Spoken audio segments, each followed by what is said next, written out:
All right, Q&A 5. This is my second time trying to make this video. Yesterday I recorded about 2 hours worth of this Q&A, and then when I stood up and looked at the phone, I realized it didn't record for whatever reason. I thought I pressed the button, but something's happening with my phone. I think it's time for an upgrade. Anyway, I've got an iPhone 7 Plus. It's gone well all these years, but it's showing signs of a bit messing up. It could have been my mistake, but anyway. So I think a lot of these questions are going to be kind of like second bite at it. But anyway, let's see how we go. So like I said yesterday, that you guys didn't hear, I'm going to start with Patreon questions. I think there's so many questions, 150 questions. So yesterday I did 40 of them. So there's plenty left on the board. So if you want your question answered, leave them on the Patreon. That's the only way I can think of prioritizing questions that really need to get answered. So I've got a few questions here on Patreon. I'll start there, then I'll go back to the YouTube community post that I did. So the first question is from Dilshad. He says, "Hey Van, I know you went vegetarian for a bit due to concerns about animal welfare. Just wondering if you would ever try and go plant-based again. I know we treat our animals a lot better here in Australia when compared to elsewhere in the world. There's no humane way of slaughtering these animals for consumption. I think it might be worthwhile giving another go, since there's so much product now available that can facilitate this kind of diet." Dilshad, man, I am one of those people that I believe that humans are meant to consume meat. So my motivations for trying the whole vegetarian stint was purely based on, like you said, I feel sorry how we treat these animals. A lot of these conditions are very, very poor. And so my whole thing was, I don't eat the meat because I don't want to support the industry that makes the meat. So I do enjoy eating meat. I think it's one of my favorite things in terms of food. It's just, I just hated the whole thing. So would I go plant-based? It's one of those funny things, man. If I had to kill the animal, if I had to prepare the animal, for consumption, I'd probably have a hard time. I'll probably consume a lot less meat.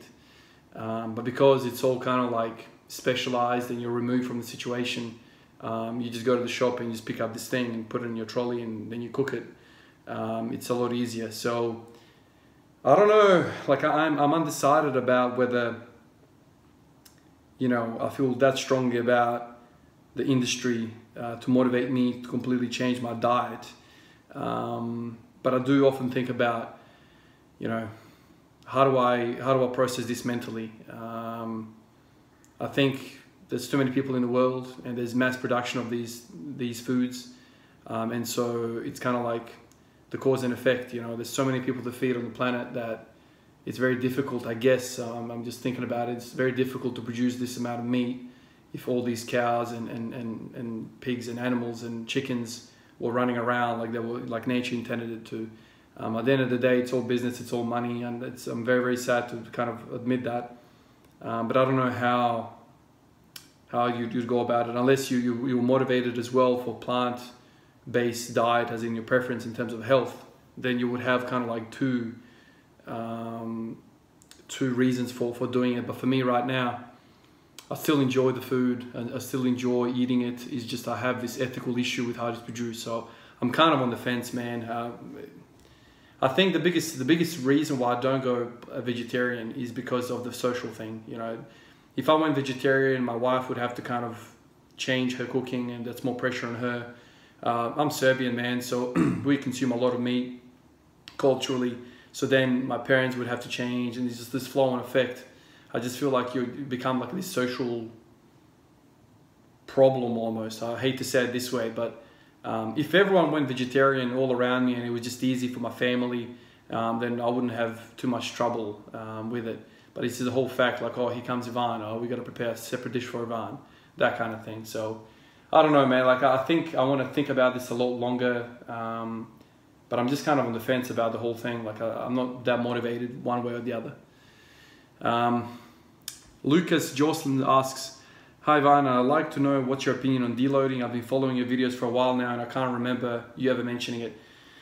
Man, deloading is a must. If you are subscribed to the traditional idea of programming, where you have kind of periods of really hard training, you basically need to have a deload. You need to have a period of really low training.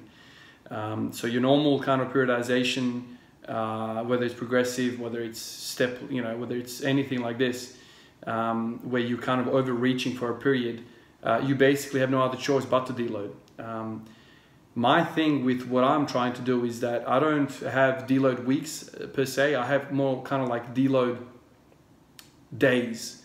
So for instance, today, I uploaded the video already, but essentially what I did was I've come in, I've worked up to a heavy training max, single, and then I backed off with one double at 80%. So that to me is a deload. I know it doesn't seem that way, but a few days ago I did the same thing, worked up to a single, and then I did 10 doubles. You know what I mean? So I'm capable of 10 or 15 or 20 doubles at 80%. So for me, that's a deload.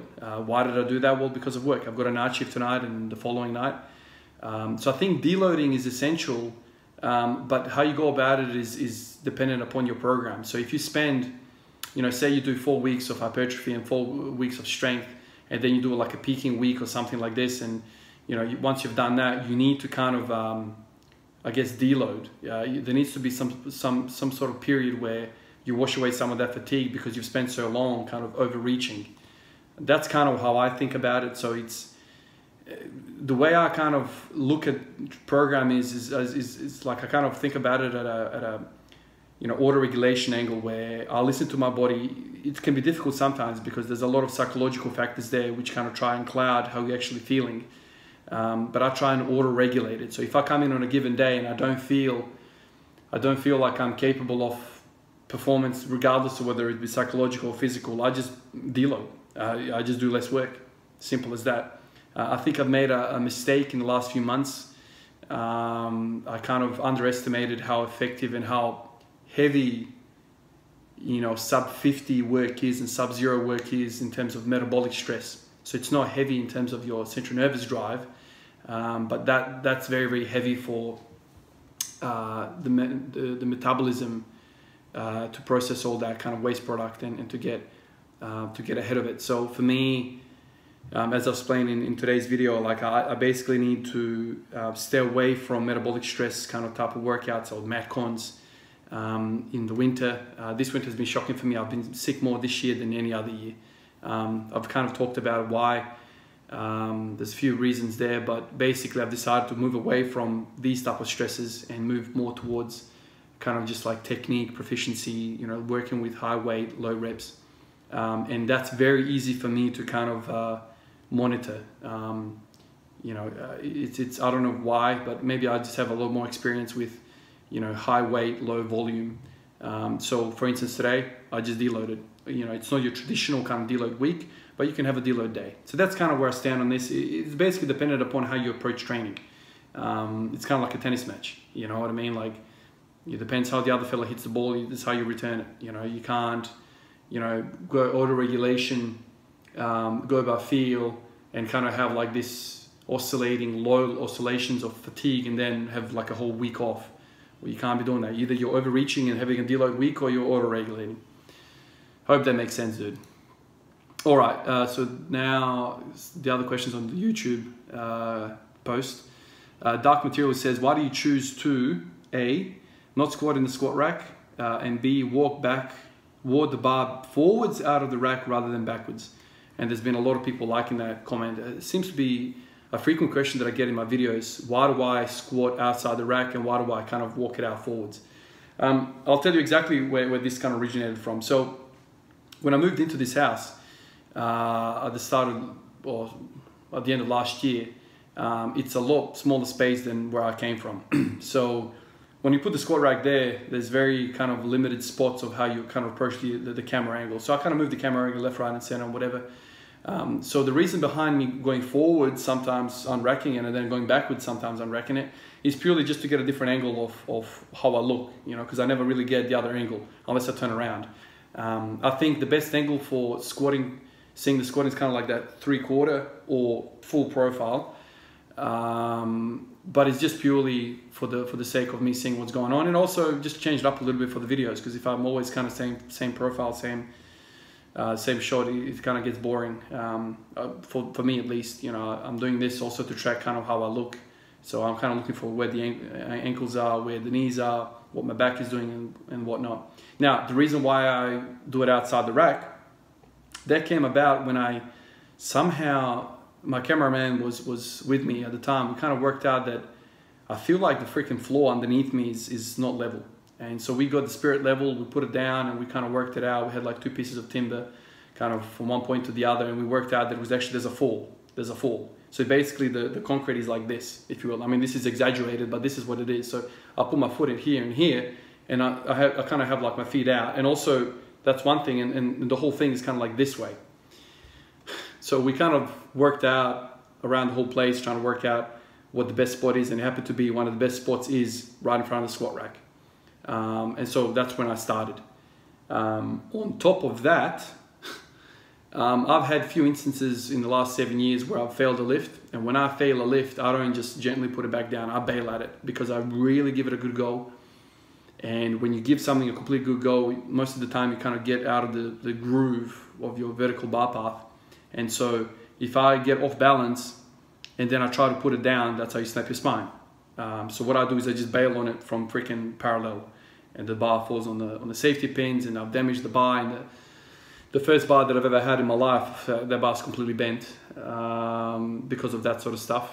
I bought this Ohio power bar, I want to say 3-4 years ago. I think 3 years ago, 3-4 years ago. It's a good bar, it was an expensive bar, I don't want to damage it. And also I don't want to continue smashing the squat rack with that type of thing. So I guess that kind of answers the question why I do what I do. In terms of safety, look, I don't know whether it's unsafe to walk the bar out forward. Now the first person that I ever saw do that was actually the Chinese lifters. I think it was Lu. Jian Yun Lu. He, like, you know, the whole Chinese team, they have those weird squat kind of stands with like a piece of wood on a tripod. It's kind of like, you know, cut out for the plates. So a lot of the times they unrack, move forward, squat, and move backwards. A lot of people have said, look, that's unsafe. You're gonna fall backwards. You're gonna kill yourself. I'm not one of those guys that gets to a squat rack and I just kind of like fall into it, or fall into it this way. I literally just walk backwards, feel the pins or whatever, feel the J cup, and then put it down. Like, I'm always in control. You know, I don't like throwing the weight onto the J cup. So I'm always in control. Like, there's nothing could go wrong, man. Like, I don't understand why people would think that I'll fall over or die or something like this. There's no difference, because it doesn't matter which way you face. At some point you're gonna walk forward, and at some point you're gonna walk backwards. So that's how I think about it. And I've seen a lot of weightlifters do that, and never thought I had an issue with it. Gerald Spurgeon says, have you done heavy rack holds? I have, man. I've only a few times I've kind of done, I want to say like 2 or 3 times I've done rack holds, back squat rack holds. Went up to 330 kilos. I did that for a bit. I think I counted like 10 seconds with that. I don't know how effective that is, to be honest. I think it fries the central nervous system like you wouldn't believe. Absolutely, you just want to go to nap after that type of workout. I think it fires up the nervous system. I guess one way you could utilize that kind of approach is basically just do that and then go back to your 1 rep max or your 90% rep max. You might feel a little bit lighter. You might trick the nervous system into firing a little bit better. So in terms of the back squat rack, I don't particularly think it's the best. The front rack is a little bit better because there's some sort of like tension on the upper back. I feel a lot of tension to the upper back. I've done that more than a few times. Once again, that absolutely fries the central nervous system completely. So the few times that I've done these type of things, I've kind of gone, man, this is very expensive. Very, very expensive. So that's why I've kind of stayed away from it. And then Gerald goes on, have you ever done heavy carries, front load, farmer's yokes? I've got farmer's handles. Back kind of way back before I started the squat every day, I used to do a lot of farmers, suitcase carries, not so much kettlebell carries like in the front rack, single front rack. Yeah, so some experience, but not too much. Any eccentric foods you indulge in? Like, do you love mustard or hot sauce? What sort of snack do you like? Man, when you said mustard, I just thought mayonnaise. I could eat mayonnaise with a piece of rock, man. I can eat mayonnaise day and night. So mayonnaise is definitely one. In terms of foods, I'm Serbian, so a lot of the traditional food I kind of love. Pljeskavica, cevape, or cevapčići, how English people say it. What else? I love sarma. Francuska salata. There's these type of foods, and there goes on to the first question that Dilshad kind of asked. One of my favorite freaking things to do is have a pig on a spit, pork on a spit. I remember as a kid, my mum would make the fresh bread, and us kids would kind of like get the fresh bread and just dabble at the fat that's kind of as the thing is spinning around. Like, that's one of my fondest memories of growing up and food. That's kind of me. Jack Ferriola asks, I've been watching and deeply listening to your videos for the past few months, and while they honestly helped me so much with putting my luck into perspective in terms of health, youth, and relative wealth, I still have extremely hard times finding happiness and joy in everyday life. Being a recent engineer graduate from NYU and with no job doesn't help. This long explanation just to ask, how do you suggest one could find worth in life without having a wife, kids, or being an emergency medicine nurse and seeing the other side so up close and personal every day? How does one find worth in life?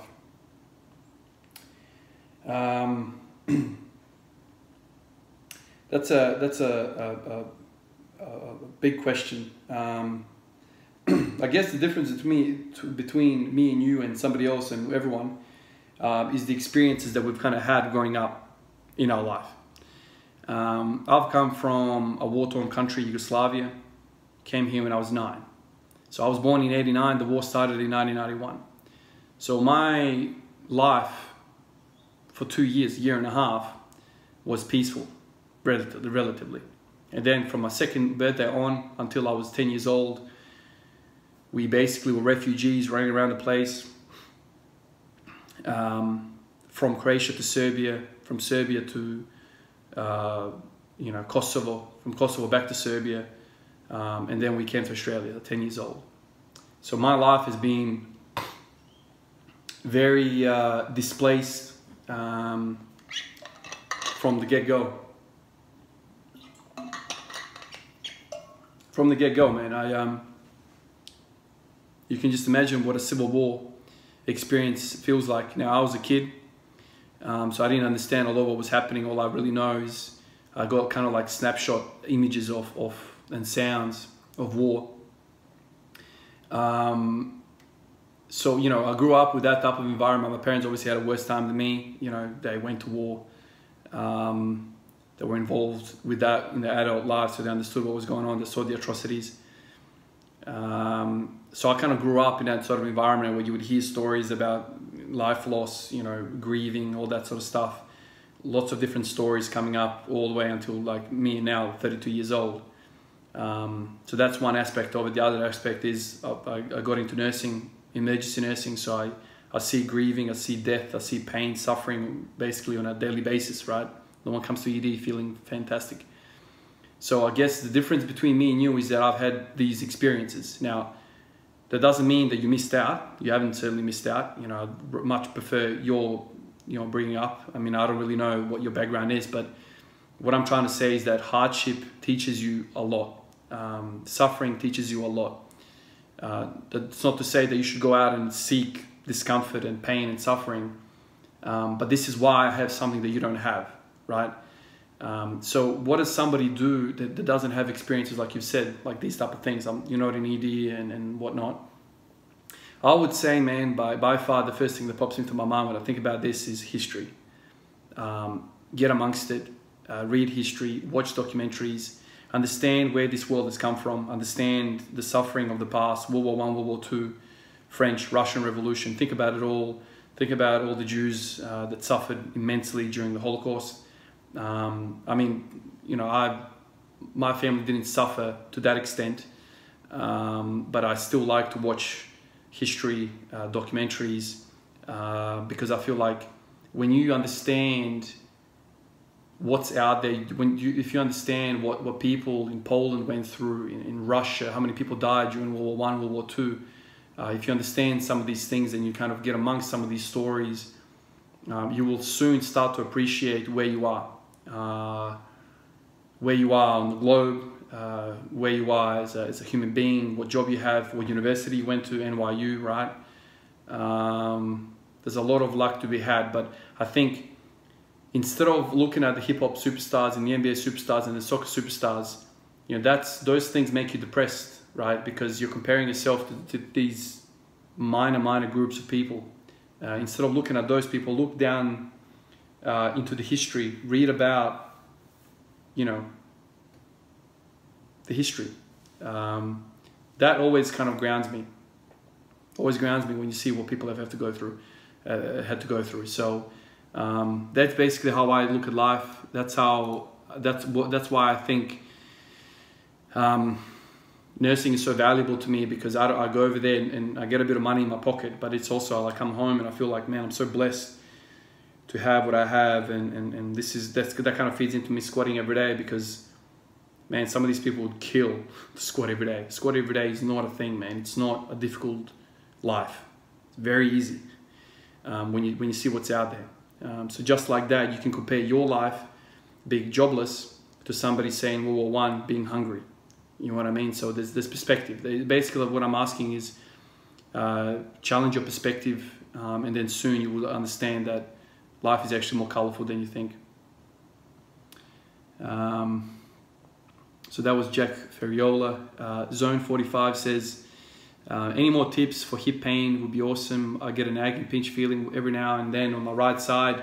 Stiff leg deadlifts usually alleviate some of it, but I find it's a reoccurring feeling. I can walk through it as it's not terrible pain, but it will make squats a lot easier. Thanks, man. Dude, this is exactly what I kind of ran into with my squat, right hip pain. So the reason why your stiff-legged deadlifts actually help you is because I think the source of your hip pain, and definitely my hip pain, is the glutes. So basically, to make it very clear, I think the source of hip pain, what it sounds like to you, the pinching type of pain, definitely my type of pain. There's more questions I want to ask you, but for me, the center point of my hip pain was the ITB, iliotibial band. It is basically a tendon that goes from the TFL. It's the tendon of the TFL, and it runs down kind of the outside of your quad, down the side, and kind of inserts into that knee area. What I didn't know, and now I know, and that's kind of the turning point, and I've said in the previous video, it's kind of the best moment of my lifting career. What I didn't know was that the glute max, you know, one of the biggest muscles in our body, actually inserts into the ITB. So it goes up from the hip, from this, you know, sacrum, you know, ilius, goes from there, like the sacral area, kind of wraps around and inserts into the femur, right? Well, part of those fibers actually insert into the ITB. So you have some fibers from the glute max inserting into the bone, and then you have some inserting into this freaking island, which is known as the ITB. It's not really like a solid structure, it seems to me. So when I found that out, I was like, oh my God. So there's another thing inserting into this ITB. I thought it was just the TFL. So I'm there stretching the hell out of the TFL. I'm rolling the TFL. I'm doing hip internal rotation exercises, and it wasn't really doing. And then the moment I started doing stuff like, you know, lots of deadlifts, lots of RDLs, lots of good mornings, lots of hip thrusts, lots of clamshells, the pain disappeared. The reason for that is I believe that squatting heavy every single day, A2 ATG, has a lot of, especially so very heavy, that's a key component, because I think high reps actually help it. So when you're constantly squatting heavy, your glutes get kind of overactive. They kind of bind up. The way I think about lifting heavy weight is all about tension. It's about muscle kind of like really kind of contracting really hard, And sometimes after training sessions, especially when you're squatting every single day, you don't have a lot of moments where that muscle kind of gives and relaxes. Okay, you want something that relaxes. This is where high reps comes in. When you do high reps, everything relaxes, man. You feel amazing. It's like all that blood kind of like engorges the muscle and then kind of relaxes it. Whereas singles, doubles, triples, fives, it's just more tension, more tension, more tension. So when I started doing posterior chain exercises, like the ones I mentioned, and probably for you, stiff-legged deadlifts, it works the glute max in such a way where it kind of like works it, but kind of relaxes it at the same time. Because there's no super acute angles of the hip. Where you're squatting, you're going all the way down, and whenever you go below kind of like 90 degrees, it's extreme kind of tension through your hips, and there's a lot of demand for hip internal rotation. And the TFL is one of the hip internal rotators along with the glute medius. So when the glutes get upset, when the glute max gets so upset, it starts to pull on the ITB and pulls the ITB kind of off of its, I guess, ideal track. And that kind of pulls on the TFL, and the TFL gets inflamed. Well, because it's fighting against, it's playing a tug of war against the best and the strongest muscle in the body. So if you want to have the TFL, have less pressure, relax the glute. I've tried stretching, it didn't work. I've tried massage, it didn't work. Pump the blood in that muscle. High rep squats work well for me. High rep glute thrusts or hip thrusts work well for me. And what I found was clamshells. Now, clamshells are basically just the external rotators exercise. I think it's predominantly for the glute medius, but I think some fibers of the glute max also work. So those three exercises I would recommend you try them. Like, once again, I don't really know exactly what's happening with you. You've told me very little, but it sounds like it could be heading in the same direction as me. And I've spent a lot of time trying to work out how to deal with hip pain. So try that. Try those three exercises for lots of reps, and get that blood in there, and I reckon you'll be all right. Parker Sovic, or Parker Sovic.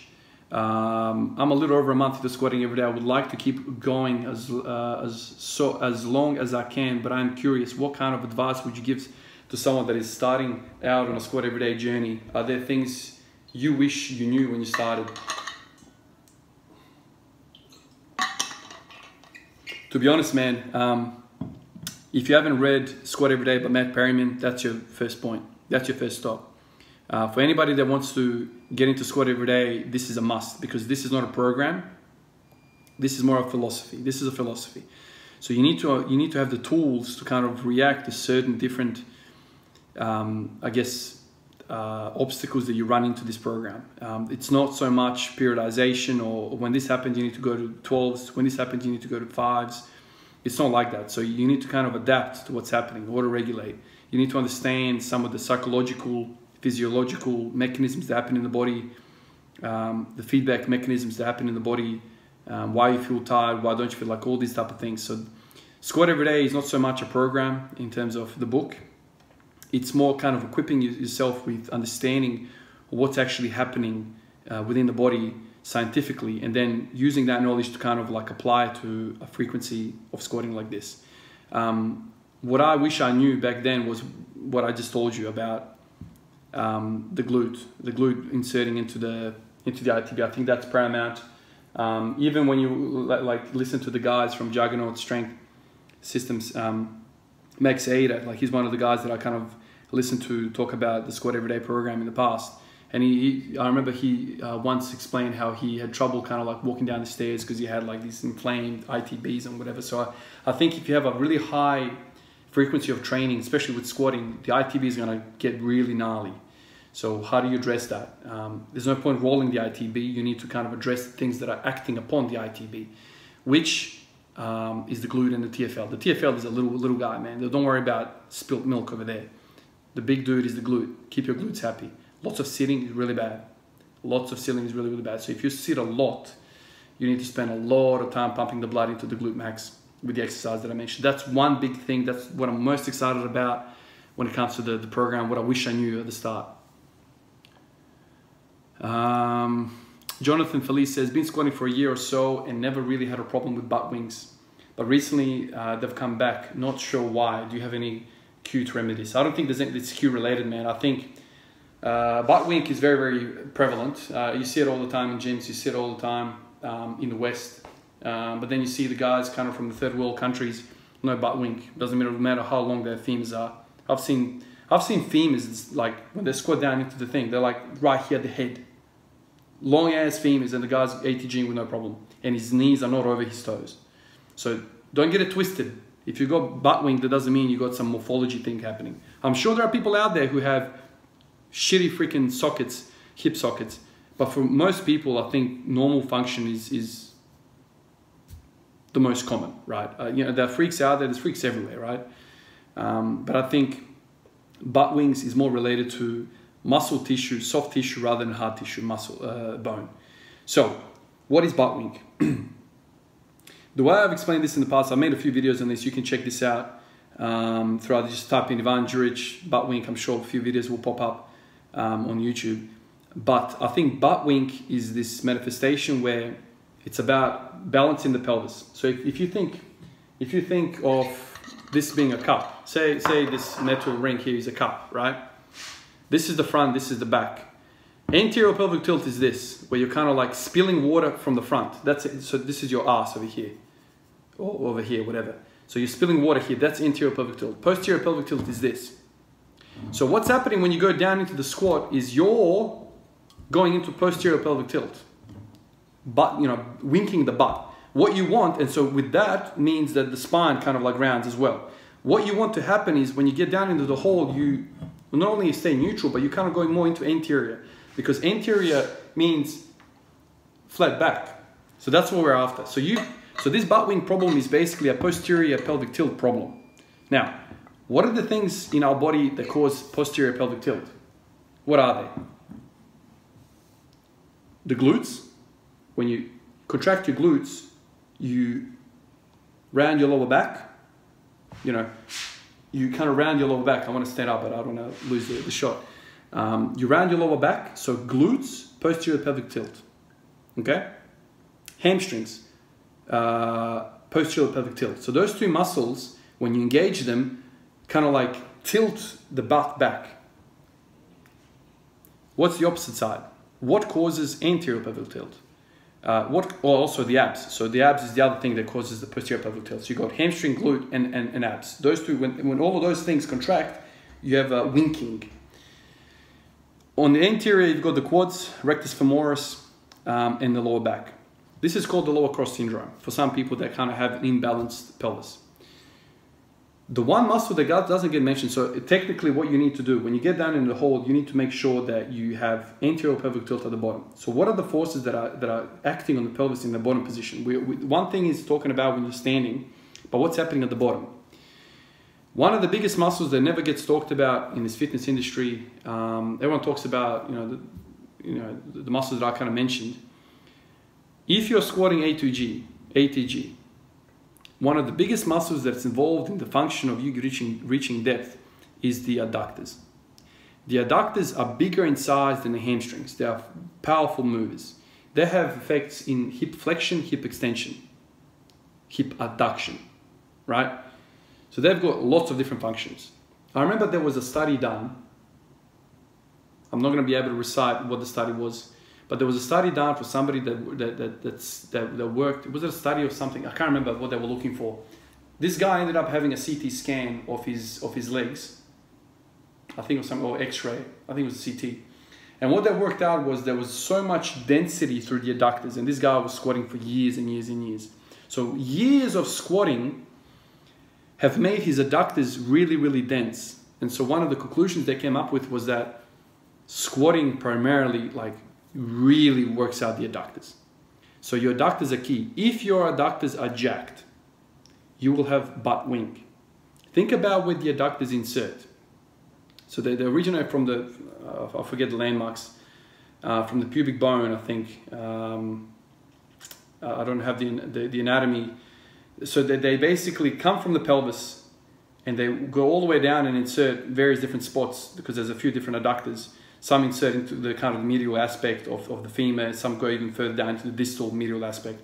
So there's all sorts of insertions. So when those two points contract, you have butt winking. So one thing that I could tell you straight off the top is that if you're sitting a lot, if you're driving a lot, if you're sitting in the toilet a lot, which we all kind of do, if you just address some adductor length, strength, you will feel you can butt wink less. Obviously, the stuff that I talked about, your glutes, your hamstrings need releasing, because at the bottom, a tight glute will have trouble, allowing that anterior pelvic tilt. So basically, you need to stretch everything at the back and contract everything at the front. So your psoas needs to kind of like keep your lower back out of it. Because if you think about the psoas, where the psoas originates from T12 all the way down to like L5, it comes from your spine and inserts into the femur. So when that muscle contracts, you have belly out, anterior pelvic tilt. So essentially, this is what I would do. I've named a whole bunch of structures here for you, probably in a confusing way. I could spend a whole freaking video talking about this. But the first thing I would address is the posterior chain. It's probably tight because we sit way too often. Hamstrings, glutes need to get work. For me, doing RDLs, back extensions on the GHD, good mornings, deadlifting, that kind of stuff. When I do that before squatting, I'll squat a lot better. That's one thing. Just start with the glutes and the hamstrings and start stretching your adductors, and I reckon your butt will start to return. I've said in the past, man, if you want to have incredible squatting ability, just get splits. Get middle splits and front splits, and you'll see your squat is going to look amazing. You look at some of these women who are into fitness, like these yoga. There's a bunch of yoga channels. I've kind of watched them over the years when I've kind of looked for like stretching of certain muscles and whatever. You see them, they get into a freaking ATG squat like effortlessly, man. And they don't really squat with a bar. They never squat with a bar. So it's kind of it's a weird, evil thing, man, where the more you squat, the crappier squat mobility you're going to have. So think about it. So the more you squat, the less you're going to have the ability to squat, because of these adductors get damn tight. Your glutes get tight, your hamstrings get tight. So squatting training gets you strong muscles, right? But you need something that's going to elongate them. This is where squat every day works really, really well, because if you have a really high frequency of squatting, you have high frequency of ATGing, stretching yourself in the bottom position. Try increasing your frequency. Try the things that I said about pumping the blood into the posterior chain and work on your adductors. You could also pump some stuff in there as well, blood. Although kind of adductor exercises at home are kind of difficult, unless you got that good girl machine or whatever. But those are the structures that I would attack. And just increase your frequency, dude. Spend more time at the bottom of the hole and you'll see your adductors are going to let go. That's a long freaking response, man. True Kino, should exercising be a priority as you grow up or during med school, college? How much priority would you place on exercising versus working? Oh man, that depends on who you are and what you like in life. For me, man, how I live my life without exercise, I'll be going crazy. It's a stress reliever for me. I work better when I exercise. I'm much more calmer. I process information better. I'm less aggressive. I'm more patient, all because of exercising. It does something to your hormonal profile, especially as a young man full of energy. It makes you a bit more measured. I want to say it, man, it kind of makes you more wise, because wisdom, I feel like you associate with like older people, wise old man. Wise people don't have knee-jerk reactions. Wise people don't want to fight and punch cave skulls in, right? That's not a wise old person. Sometimes I think to myself, the reason why these old people are wise is because their body is atrophied to a point where they don't have some of these testosterone spikes and whatnot. They're not as aggressive. Like their body is calm. Their body's kind of calmed down. The whole freaking youth, physical kind of build, that we have, especially as young men. Some of us are really aggressive. As you grow older, you become more and more mellow. So if you're a young man, you can't really run around that too many ways other than really exercising. So in the morning, you wake up, squat, deadlift, whatever, really kind of like use up their energy, physical energy, that reserve. And then when you go to work, when you go into the public, you just feel mellow, man. Like you're less receptive to like anxiety, you're less receptive to like idiots out there. So I feel like exercise is not only good for like everyday life, but also it makes you more patient when you're studying, when you're working. So definitely exercise helps your work or study, definitely. the more you do it, the better you are, man. And there's also kind of like ways of how you do it. But that's a different topic. Just exercise in general. Jake Stube says, I would love some insight on your recovery protocols. What are a few ways that you'll improve your recovery? Thanks, Ivan. You're inspiring. Dude, the only thing I do for recovery, the only thing that makes sense talking about mostly is food and sleep. If you can get good enough sleep and good enough food into you, you're going to be on your way. Next to my bed, man, I've got like, my wife always teases me, I've got a bunch of PVC pipes. I've got like this foam roller. I've got the Theracane. What else? I've got that like hook thing. I think that's called Theracane. I've got a lacrosse ball. Sometimes like when I go to bed or whatever, or when I'm reading or when I'm watching YouTube, whatever, I just kind of assume a position and massage something, or work on something. The other thing is if you can get yourself like those massage guns, they're pretty good. They get kind of blood in there and relax the muscle. That's kind of good. But other than that, maybe some cold showers. I've done that in the past, although it's kind of been tough with the winter and all this illness that I've had. But those are the things that I've used in the past, and that I think that are worth your while. Henry Polukin, let me get a drink. How did your middle split training progressing? I found stretching my hamstrings really helped with getting middle splits. Man, I wish I had more time and more attention to middle split training. I just feel I've got this love-hate relationship with middle splits, man.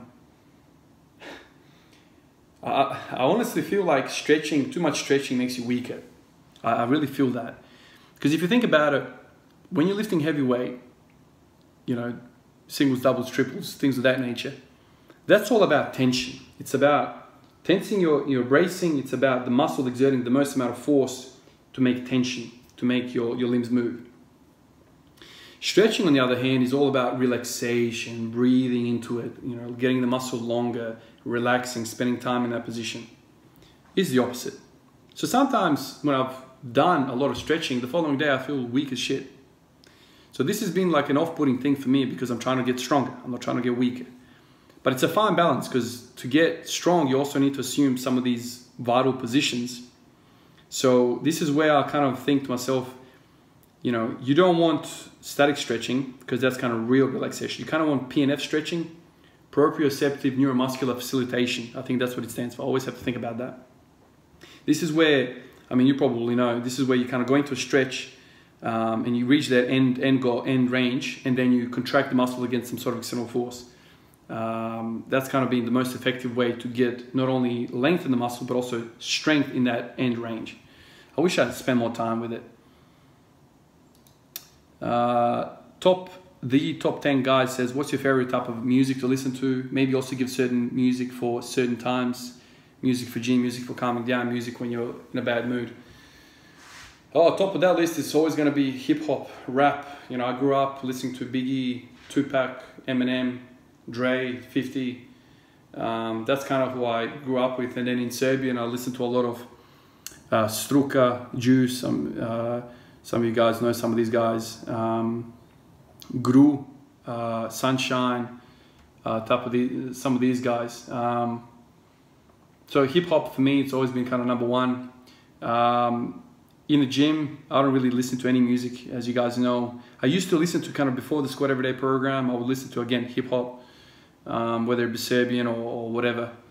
For calming down music, man, recently I've kind of gotten into a little bit into deep house. Deep house is a really, really cool kind of genre of music. It's kind of like drum and bass, but it's kind of like deep, bassy. So I like that. And for music, when you're in a bad mood, I feel, man, when I'm in my bad mood, when I'm angry, once again, hip hop, rap. There's something really weird about us. When you're really angry and you see somebody else more angry than you, it makes you less angry. You know what I mean? That's what I said before. When you're really sad and you see somebody more sad than you feel less sad.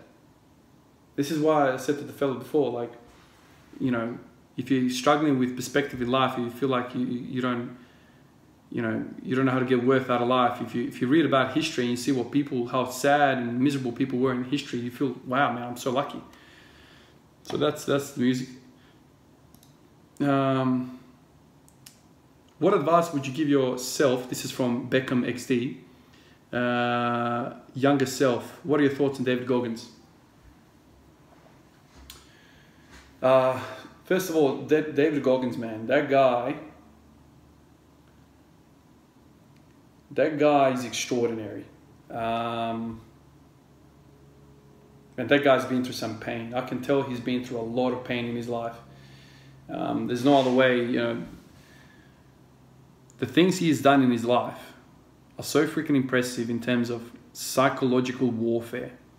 Shutting the freaking body down in terms of pain receptors, pushing through pain barriers, which some of us can't even dream of. That guy is so driven. The only thing I can think of is all of this stuff is coming from like some painful experience. And I know a bit about his history. I've listened to a fair bit about him. To go through 2 hell weeks, to do like we're talking Navy SEALs here, man. Like these are the alphas of the alphas. That guy's a machine. If you want to get, you know, motivated about life and getting off your ass and doing shit. A lot of you guys tell me that I'm inspirational, but you know, David Goggins is another level, man. He's actually achieved incredible things, like top of the top kind of tier level stuff. Psychologically, he's a machine, which leads to all of his physical feats. So, I mean, David Goggins is on another level, man. Like truly, he's something else. What advice would you give your younger self? I think the biggest thing that my younger self could benefit from is just not caring what people think and just doing exactly what you want. Believe in yourself and just, you know, do what you want to do. That's probably the biggest thing I would say. We've got Praveen here. Sampath says, hey Van, did you experience a lot of soreness in tendons and ligaments of the knee when you first started squatting? I've been squatting every day for about 3 months now, and I found that my knee ligaments stay sore for quite a long time and take more than a day to fully recover. Thank you for sharing your journey with us. It's greatly motivating. Thanks, man. Thanks, Praveen. So you shouldn't have any pain when you're squatting every single day. You shouldn't have any joint pain when I say. In fact, one of the best things that squat every day does is makes your joints stronger. The reason for that is, you know, joints don't get direct circulation, blood circulation, like, you know, muscle tissue does. So it's completely different. So muscles get, you know, the capillaries, so they can recover, you know, differently. You know, even so when you're resting, you can recover. With ligaments don't have direct circulation. So the only way they get proper nutrition is when they, what's happening here? When they, oh man, it's really dark. When they move. So movement, human movement actually makes your joints repair. The reason for that is, I've said, there's no direct circulation. So the way ligaments get replenished is through this synovial fluid, which is like this fluid that's in a joint. So it's basically like this little soup that interacts with other structures around it. And there's like a diffusion mechanism that's happening where these nutrients are getting into the synovial fluid. And so when we move, we basically bathe that joint, those ligaments, in that fluid. So if we're really inactive, then this fluid doesn't move around as much, and we get less recovery, which is one of the reasons infrequent training gets your muscle really, really strong, but the ligaments suffer, because the ligaments really want high frequency of movement. They don't want low frequency, whereas muscle kind of wants lower frequency and more recovery, because they don't really need movement to recover. That's kind of the theory behind it. So if you've got pain when squatting every day, the first thing that I think of is your technique must be off. Number one, or two, you're loading it way too heavily. You're pushing yourself way too hard every single day in terms of heavy weight, and you are maybe grinding too much, and you're having knee valgus, and you're having all sorts of things happening. The thing with squat every day is you're supposed to be training with perfect technique all the time. That's how you should be. You shouldn't be kind of deviating too much away from the perfect technique. So I would go back to what you're doing, record yourself, see how you're moving. That's what I would say to you, man. Mustafa 27 says, hello Ivan, you mentioned in your vertical jump video that if you want to have a vertical, you need to do unilateral leg movements. But how do you explain these Chinese weightlifters having crazy high vertical when they mostly do bilateral work? That's interesting. This is the first time I've heard that Chinese weightlifters have really high verticals. The reason why I think they have really high verticals is because they have really good hip internal rotation. The reason why I said unilateral leg work is really essential for athleticism is because you need hip internal rotation to have athleticism. There's just no two ways about it. And when you're doing unilateral leg work, you're kind of training that TFL, that glute medius, the internal rotators of the hip. Weightlifters, Chinese weightlifters go ATG every single day, day in, day out. So this is why I guess they are really good with athleticism. Also, a lot of them, you know, they catch, I don't know sure what it's called, I don't really know the terminology all that well, but so they clean the weight up, and when they press, when they jerk it, they do a split stance, so one leg in front, one the other. So I guess they're getting some unilateral leg work through that. I know Lou doesn't. Lou does the kind of like he front squats the thing. He's, you know, squat jerks it. Ajo says, will you ever work on your mobility, like learning how to split squats, middle squats? I would love to, man. As I mentioned before, I would love to do that. It's just, I feel like flexibility work, direct flexibility work, too much of it actually makes you weaker. Some dude 84961 says, do you plan to periodize at all while squatting every day, like plain deload weeks, volume sessions, etc.? I feel like you could really benefit from that without breaking the nature of the squat every day. Keep it up, man. You're an inspiration. Thank you, man. Yeah, I mean, periodization definitely could work. If anything, I would love to do kind of DUP, daily undulating periodization, where you're kind of in the same week, you're having, you know, high volume or high reps, medium reps, low reps, that kind of thing, and progressing that way. But that's kind of moving away from what the squat everyday program actually is. I know I've kind of tweaked with the original recipe anyway, but what I would really want is to actually have a good clean go without any pain, without any distractions of the kind of vanilla program before I would kind of periodize this. I mean, technically I've done that pseudo way as well. You know, last month or two I've been kind of doing sub 50 work, a lot of repetitions with lightweight, and now I seem to be doing just doubles as back offsets. So I think I've kind of been doing that indirectly, but really my mind right now is just focusing on getting some form of good training. I don't think the program is the issue here. I think the issue is I just have so many distractions, so much illness recently. I just haven't had the ability to give any training program a really good go. So that's where I'm at with that. But you know, periodization works, block periodization works, whatever. It's just, I think that's moving away too far away from the squat everyday program where you are working up to a training max every single day and then doing, you know, singles, doubles, triples, fives sometimes. As the book Squat Every Day talks about, and as even Abajev had his athletes do. Joseph Goyder says, if you couldn't squat, what would you train instead? There's actually two comments here.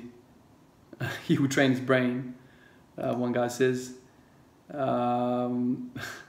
So what I would do, man, is I would probably do deadlifts. I think deadlifts are my second favorite lift. I love the deadlifts. It's a really, really good exercise. It's basically the second best exercise in my opinion. It hits basically everything.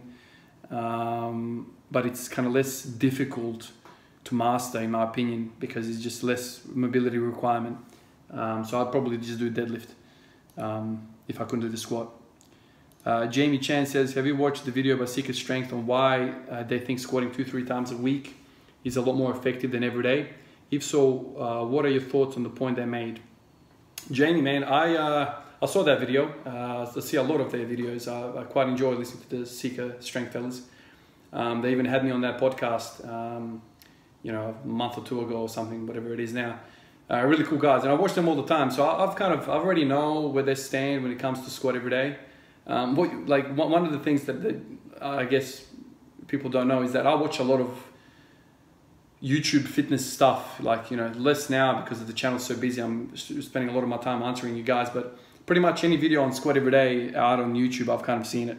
So I've seen what they reckon. I think they made like an hour-long video where they spoke about why squatting every day is not effective, and definitely, you know, they made great points, and it's consistent with majority of people out there, majority of trainers that know what the hell is going on.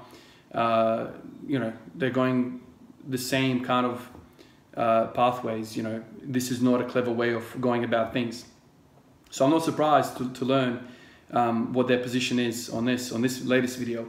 What are my thoughts on the point? Well, man, you know, the majority of people out there are going to want to train 2-3 times a week. It's kind of been proven. It's the proven method. It's the beaten path, right? Everyone does this. I guess from my point of view, man,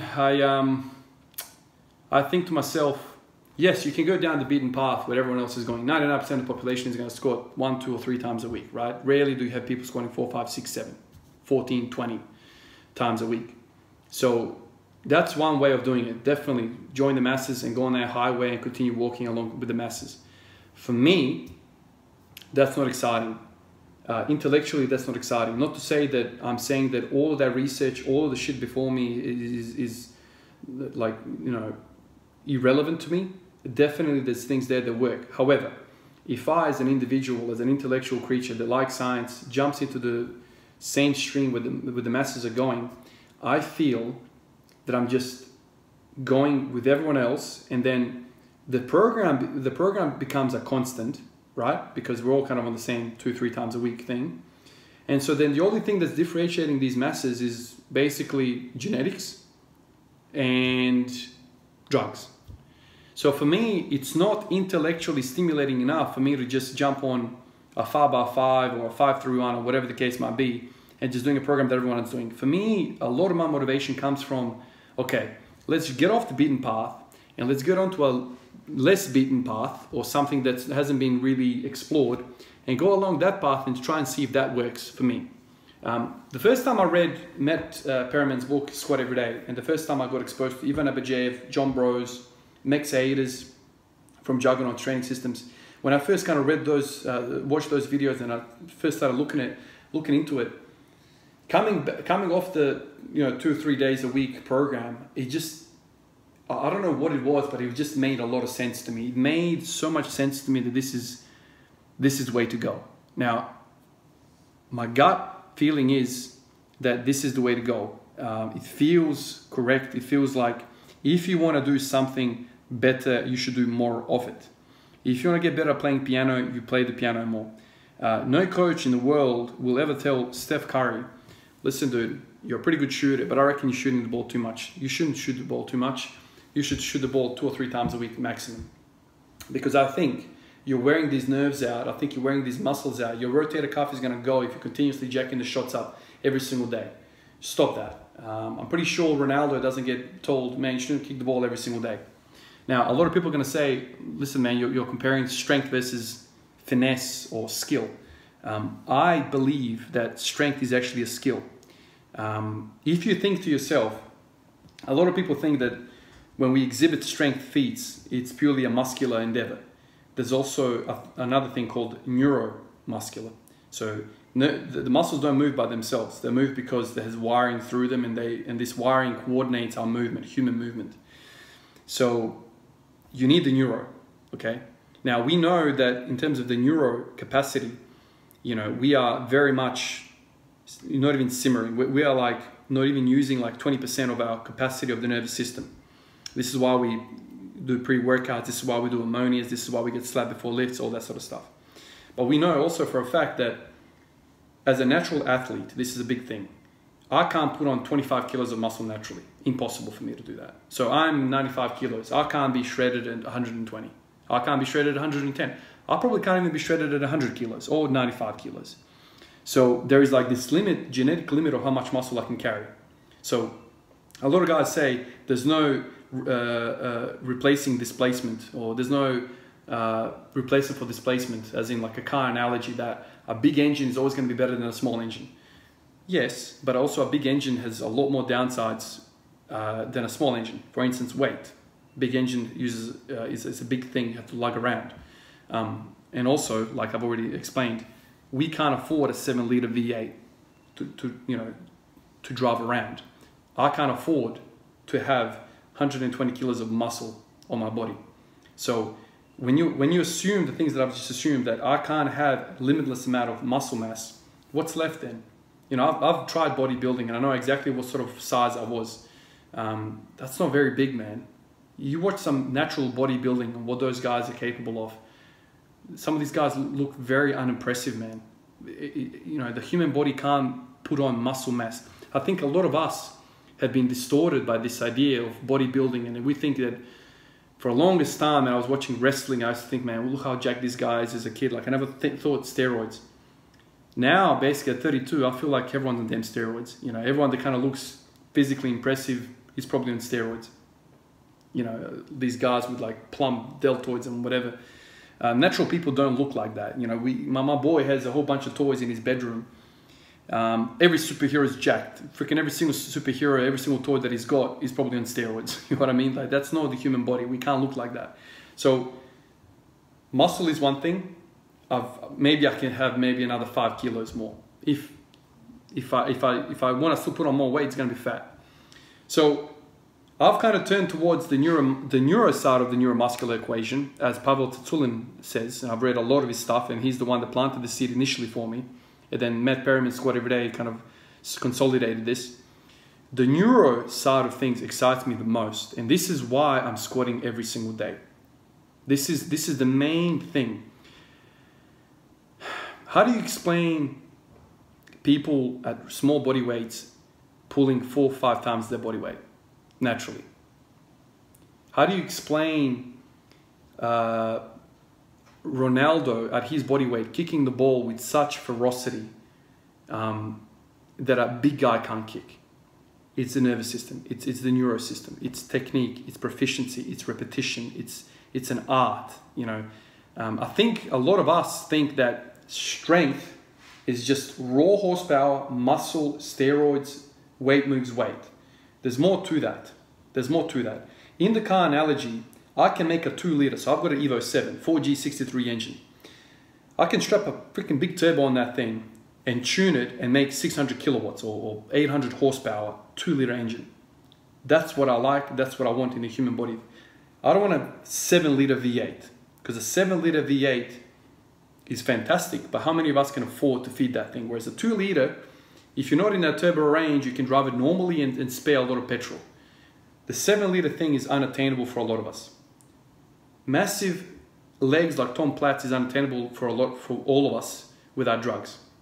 So then the wiring becomes my focal point. I want the wiring. And what do we know about wiring and technique? We need to treat it as a skill, okay? Skill. You need to practice your skill all the time. So a lot of you guys have said to me, dude, you don't even look like you freaking lift and you squat 200 kilos. Not that 200 kilos is impressive, but it's unassuming when you look at me. The reason why that is the case is because of this neural training. I'm always training my skill. So you can squat 2 or 3 times a week. Steph Curry can shoot the ball 2 or 3 times a week. Ronaldo can kick the ball 2 or 3 times a week. If we're talking about the skill of something, doing it every single day makes more sense. Now, you can't take this 2 or 3 days a week program and put it 7 days a week. That doesn't work that way. You need to have a different approach where you split that volume up into 7 days and you fully auto-regulate, and you go about you make some assumptions where you don't push through fatigue, you stay fresh and all that kind of thing. So my thoughts are, seeker strength are not incorrect by their recommendation to the masses. Absolutely, it makes sense to do that, most people. I've gone down this path and I think it is intriguing to me intellectually to do this. It fascinates me, it drives me, I really want to make it work somehow. Now, in early part of the program, I ran into the hip pain thing, which I've only just recently kind of worked out finally. So I really want to just put a block of training into the squat everyday business where there's no pain, no distractions, no illness. Last week or so, it's been really good. It's been really, really good. I've been feeling fantastic and still pushing a lot of weight. I reckon if I continue that, I'll be in good stead with some interesting targeting accessory movements. I could kind of stave off some of the repetitive use injuries that squatting every day would come about. Kind of like basketball, like shooting every day. Your knees might get hurt or whatever. We do all sorts of things to alleviate that. So that's basically my thoughts on this. It's just a different school of thought. I want neural proficiency. 2 or 3 days a week doesn't address that as well. If you want more explanations on this, I'm not the original author in some of these ideas. I'm not the guru behind it. Read Power to the People by Pavel Tsatsouline. Read a lot of Pavel Tsatsouline stuff. Read Matt Perriman's Squat Every Day. These guys are a lot more clever than me. I got all my ideas from them. Read those books to understand an alternative way of training. That's basically the school of thought that I subscribe to, that I like. Can it produce results? I think it can. Bulgarians did it. I already hear it. Bulgarians were steroids. Well, who wasn't on steroids? Who wasn't on steroids? Tell me. So during the period that Bulgarians were killing people, right, in the Olympics, taking all the gold medals, hogging all the gold medals, 70s and the 80s, they killed everyone, right? So you're telling me the West was clean as a whistle. Nobody over there was doing steroids. It was just the Bulgarians. Oh, but there was like a state-funded program. Okay, so over here, there was people who were just clean all the time. The very next sentence, when we talk about athletes at the top level, we always say, everyone's on drugs. Everybody's on drugs. Okay? But when we're talking about the Bulgarian method and squatting every day, the excuse why you can't do it is because you can't do it because they're on drugs. Well, 2 or 3 days a week dudes are also on drugs as well. So you can't use that argument that everyone's on drugs in Bulgaria, because that's a constant across the board. Everyone's doing drugs, man. The top guys, like Lasha, fucking, you know, he gets caught 10 times doping and then he doesn't get tested for the next 10 years. Everyone's on drugs. I don't care what the system is, man. Like, for me, the way I look at it is the Bulgarians had success with this program in an environment where everyone was doing steroids. So to me, the Bulgarian system works. Obviously, I can't train 21 times a week. I can't squat that many times. So you water that shit down to your normal kind of acceptable level that you can live with, and you work with that, and you kind of like play around with that. But to say that you can't do that every single day because you're going to break down, dude, I'm 600 days in, my knees feel fantastic. I'm mentally stoic. Like you guys have said to me, you're a stoic dude. It's because you get more out of this program than just physical attributes, man. You become disciplined, you're consistent, you become a mental kind of warrior, man. Doesn't really matter what's happening, I'm going to go squat. So there's a lot more happening here other than just the squat results, you know. Not to say that 2-3 days that doesn't work, but we have this sample size where during the 70s and the 80s, the Bulgarians were killing everyone.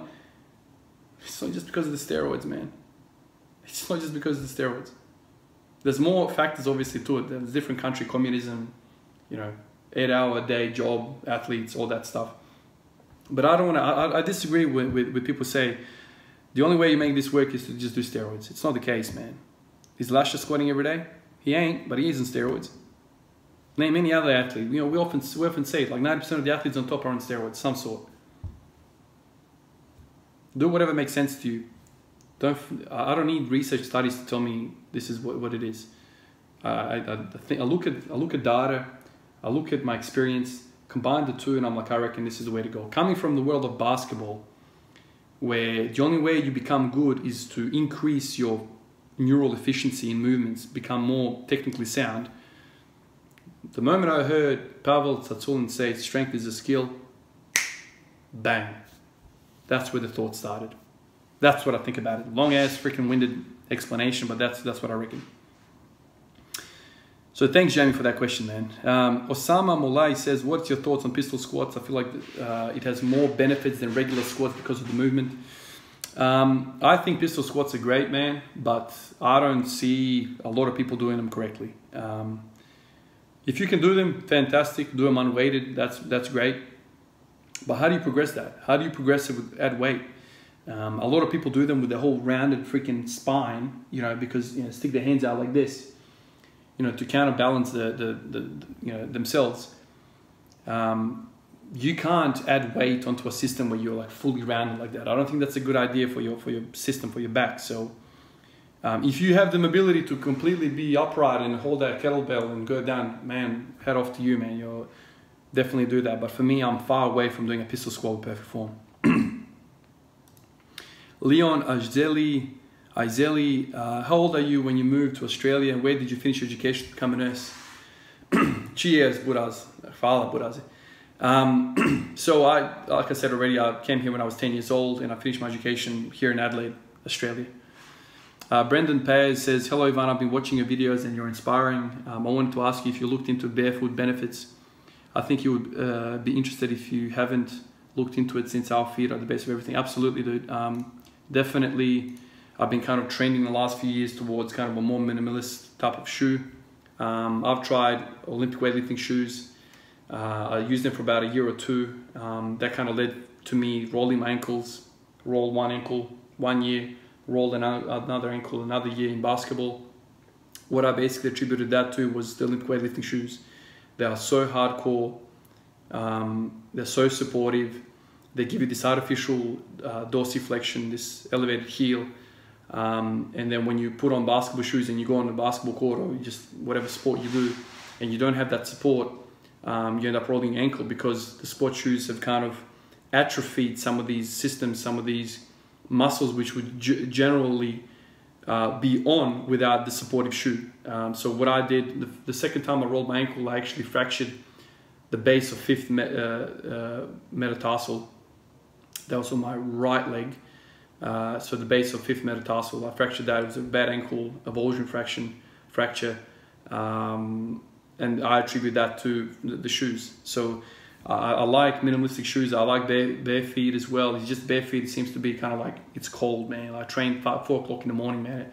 When my feet get cold, everything gets cold. So I need some sort of protection from the ground, but I want a shoe that's completely malleable and protects me from the stepping on a rock or something like this. So definitely, man, I'm all on board for that. What's reasonable squat progression for 1 month, beginner, intermediate, and advanced?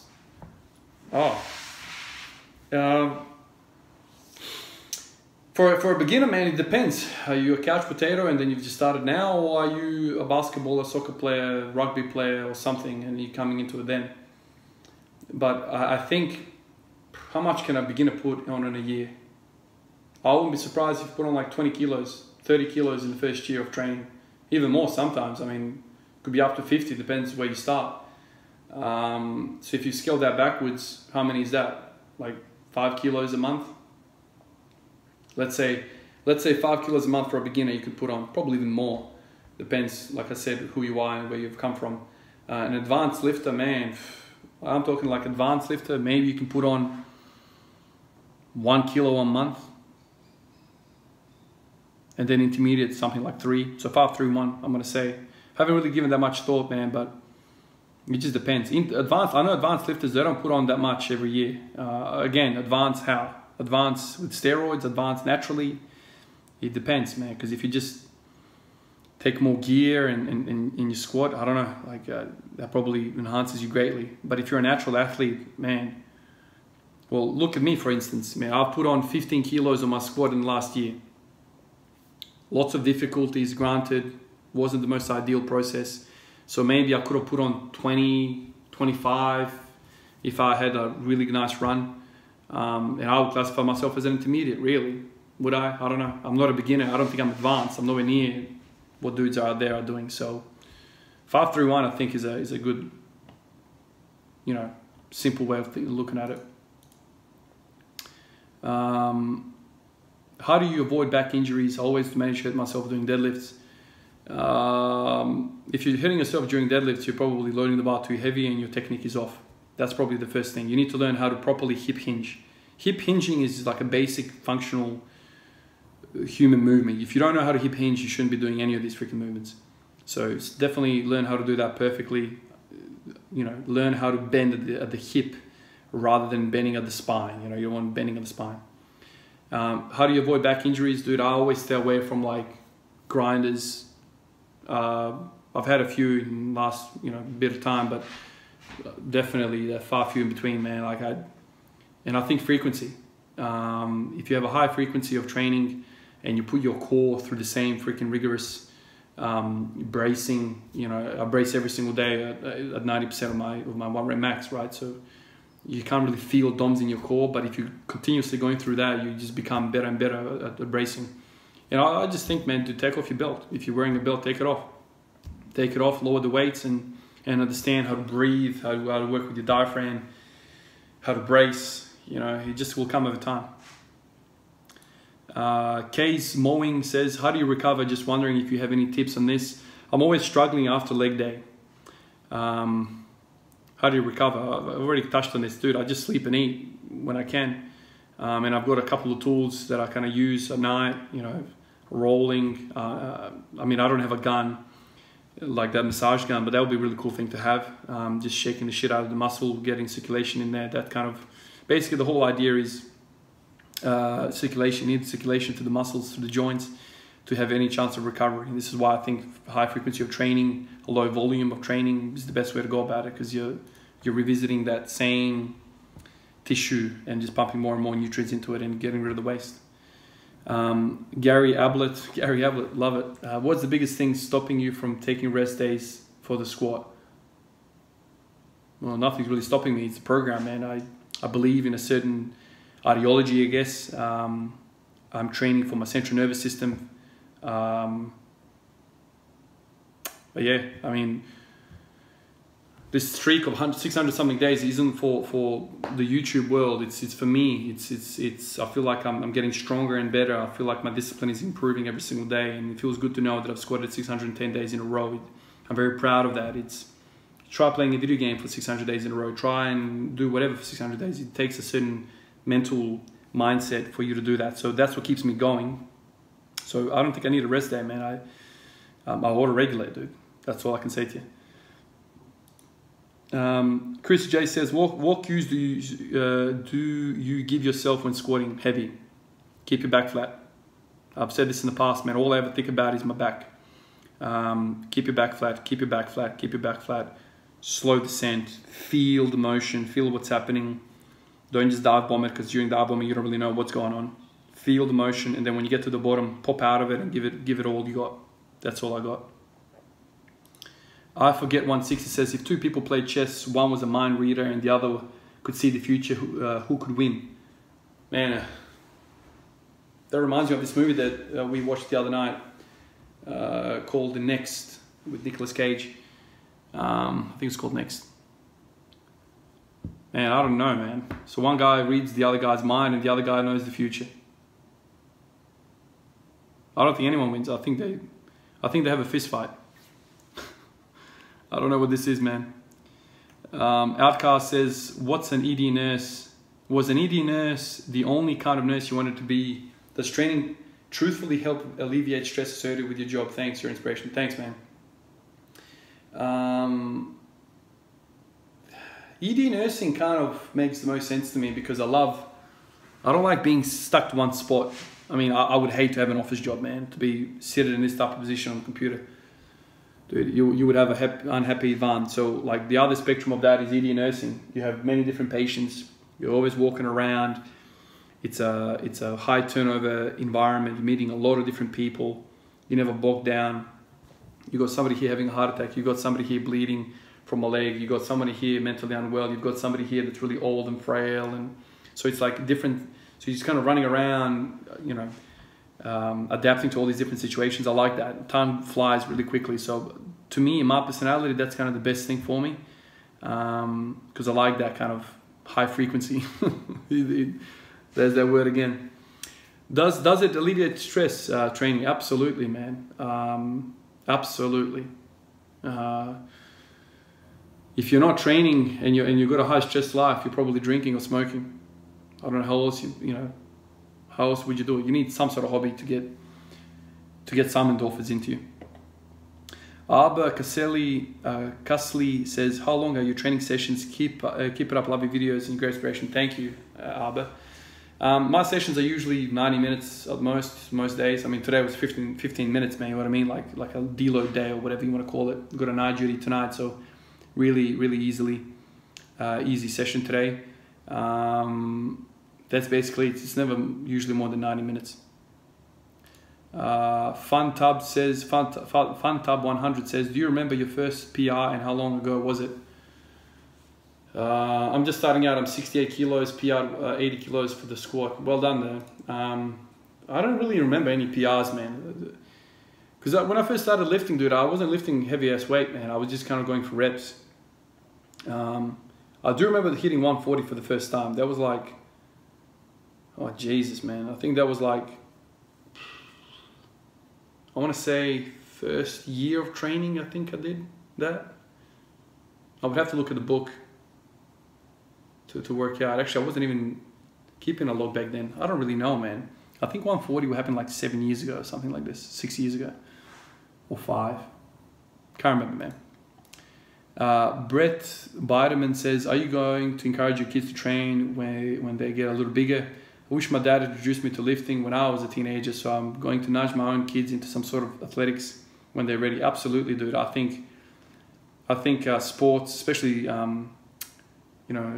team sports, teaches you a lot about life, man. Teamwork, camaraderie.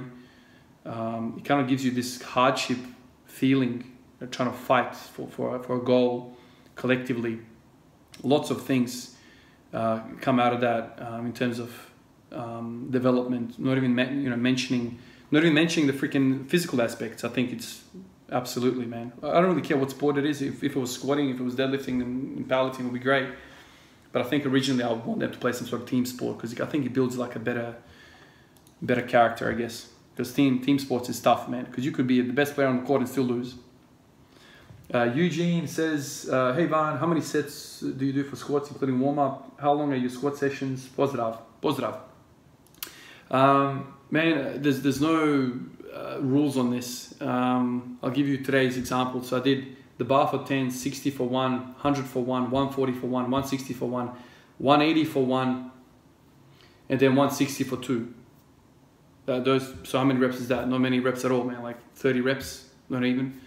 So that's today's session. Some sessions I do the doubles for 10 doubles. So it highly depends. My warm-ups are very, very small in duration. They're not very long at all because I squat every day. So my body's kind of always in the grind of it, I guess. It doesn't take long for me to work out. In fact, the other day I put up a video where I showed you guys, I went from literally walking into my training max in 7 minutes, one take. So it doesn't take long for me to warm up at all. Lemon Russ says, when are you Google speech to texting your entire catalog of vids and printing squat books? Man, that would be a really cool idea to kind of write a book. I don't know if I have time at the moment. I don't have time at the moment at all, dude. Eventually, when all of this kind of calms down, when my life calms down, I'd love to sit down and write the book, give my thoughts, write it down. It would be a long ass book, I think. I'll kind of break it up into different parts, but certainly learned a lot. I think a lot of philosophy would be going into that, about life in general, and then some squatting, obviously. But one day I would love to do that. A few of you guys have said that to me. I think it's a great idea. It's just how do you do that while all this stuff is on my plate? Max says, what got you into lifting? How did you maintain such a strong work ethic? I played basketball. I was always active as a kid. I played basketball, initially soccer, then basketball from the ages of like 10 years old onwards to about 20. Played at a higher level in the junior kind of ranks here in Adelaide. Always thought working hard was the only option, man. Like I never wanted to lose. I never wanted to get outrun. I never wanted to get outshot on the basketball court. So I just worked really hard, and my parents always supported us, me and my brother, to do that. So Dad would always take us after work to local basketball court, and he would just feed us. He would feed us the ball, and we'd just keep shooting, keep practicing. I don't know. I've always kind of been like that, competitive, wanted to improve. And what got me into lifting, dude, I gave up basketball. I realized I wasn't going to be an NBA superstar. I realized it wasn't going to turn out the way I wanted to be, and I just kind of gave that up, and I looked around. Lost for a little bit, and how to replace that kind of hole that basketball was kind of there. So I picked up training because I didn't want to get fat. I wanted to kind of look good, and so one thing led to another, and here I am. Nelson, not Mandela, says, awesome material and really good insight into exercise and your opinions, etc. However, how do you manage to not burn out, and how are you able to maintain consistency? I think burnout is a thing, man, but I think it's mostly like psychological for me. The work ethic, the consistency comes from, I think, largely from my work. Like I say, perspective is, like I say all the time, perspective is everything, man. You know, when you meet people in really bad ways, on their deathbeds, terminal illness, it does something to you, man. It drives you. Well, at least it drives me. So when I come home, when I looked after somebody like that, I feel like running through a wall. So the least I can do is put 180 on my back and deal with that. You know, that's my hardship. So that's kind of the consistency thing. I always pride myself on the mental side of things. You know, like, you know, life is just a mental assault. You know, how do you deal with the anxiety and the stress of life challenges? So I always kind of think to myself, this is a test. This is a test. It's testing me. Let's go. Let's rep this out. So that's kind of how I look at it. It's just my history, man, where I've come from, the experiences I've had. Samich says, what is your rest time between volume days and heavy days? Oh, depends, man. Like if I'm doing a pig squat routine, you know, some of those later sets, I can be taking 5 minutes, man, 10 minutes between those sets when I'm huffing and puffing and trying to vomit. And then like between some of these sessions that I kind of did this morning, what is it, like 30 seconds a minute? Just the, you know, the length, the duration that it takes for me to load the bar up. That's basically it. Gojo Satoru says, I'm new here, so you probably addressed this before, but how do you manage squatting every day? Like, don't your knees get sore to the point where you can't even squat? I've addressed that before. High frequency is good for joints, as long as you're not deviating away from optimal positions. Do you take any supplements? No, I never take any supplements. What is your end goal for this series? 300 kilo squat. Do you work out other muscles along with? Yes, I do. I do less frequently, but I do kind of bench press. I train movements rather than muscles. That's the biggest thing for me. I train movement, planes of movement rather than muscle, because I'm not bodybuilding. I have big thighs and large glutes for a male. Should I work on trying losing the weight on turning by squatting? It depends what you want. Are you a bodybuilder? If you're a bodybuilder, then of course, you know, lose some weight, because it's all about proportion. If you're a strength athlete, if you've got big ass glutes and thighs, you probably can squat. Although I don't know whether that's muscle or fat. So it just depends what your goal is, man. If you're interested in health, you probably should kind of be at 10 to 15% body fat. It just depends on what you want to do, man. How do you work out without music? Easily, man. You and your thoughts. Meditate.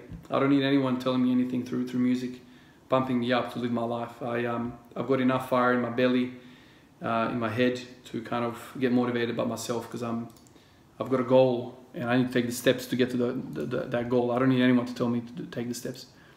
William Talbot says, can you give us advice on ankle mobility? I find myself lifting my heels even with squat shoes on close stands.